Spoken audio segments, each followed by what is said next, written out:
Hey friends, welcome to another episode of our podcast. मैं हूँ रिया और आज मेरे साथ हमेशा की तरह हैं कबीर, जो खुद को फिलोसोफर भी मानते हैं और कभी कभी कॉमेडियन भी।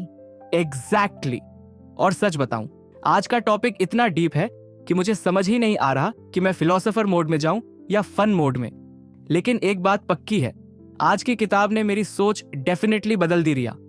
और वो किताब है राज रानी जी की लिखी आध्यात्मिकता की ओर। दोस्तों, ये किताब सिर्फ वर्ड्स नहीं, ये एक जर्नी है। एक ऐसी जर्नी जो हमें यह सिखाती है कि जिंदगी की मुश्किलें हमें गिराने नहीं आती, बल्कि हमें उठाने आती हैं। रिया, ऑनेस्टली जब मैंने पहली बार इस किताब का नाम सुना, आध्यात्मिकता की ओर, तो लगा कि शायद इसमें बहुत सारी फिलोसॉफिकल बातें होंगी। लेकिन जैसे जैसे पढ़ा, यार ये तो बहुत रिलेटेबल निकली। Same here.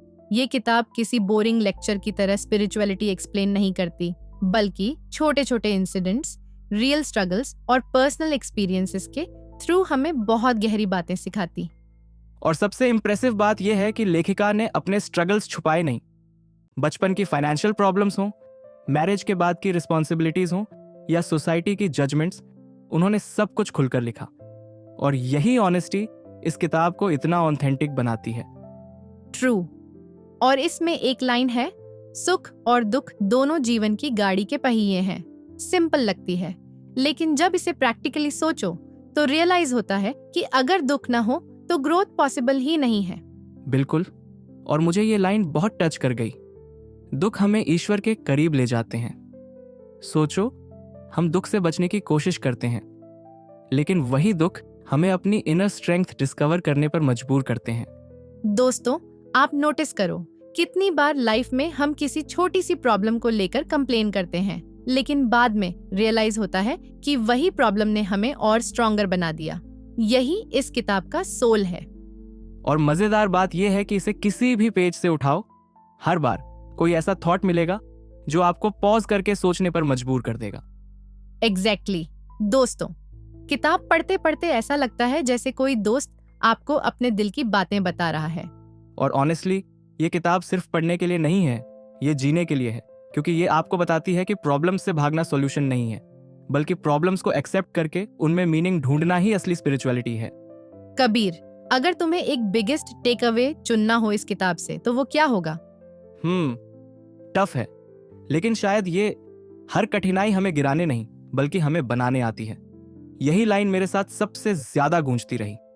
ब्यूटीफुल। और मेरे लिए सबसे बड़ा टेक अवे ये था कि स्पिरिचुअलिटी बाहर कहीं नहीं मिलती, वो हमारी खुद की सोल में छुपी है।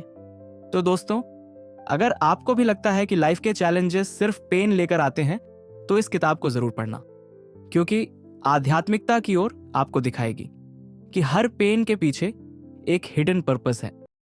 यस। और अब आपसे एक सवाल, क्या कभी किसी किताब की एक लाइन ने आपकी जिंदगी की सोच बदल दी है? अगर हाँ, तो कमेंट्स में वो लाइन शेयर करें, क्योंकि आपकी वो लाइन शायद किसी और के लिए इंस्पिरेशन बन जाए। और अगर आपने आध्यात्मिकता की ओर ऑलरेडी पढ़ ली है, तो हमें बताइए, कौन सी लाइन ने आपके दिल की सबसे गहरी तार छेड़ दी? दोस्तों, अब देर किस बात की, इस बेहतरीन किताब का लिंक तो डिस्क्रिप्शन बॉक्स में दे ही दिया गया है। तो जाइए, क्लिक कीजिए और तुरंत इस किताब को अपने पास लाइए। एक बार पढ़ना शुरू करेंगे तो खुद ही कहेंगे, ये बुक पढ़ना वाकई जरूरी था।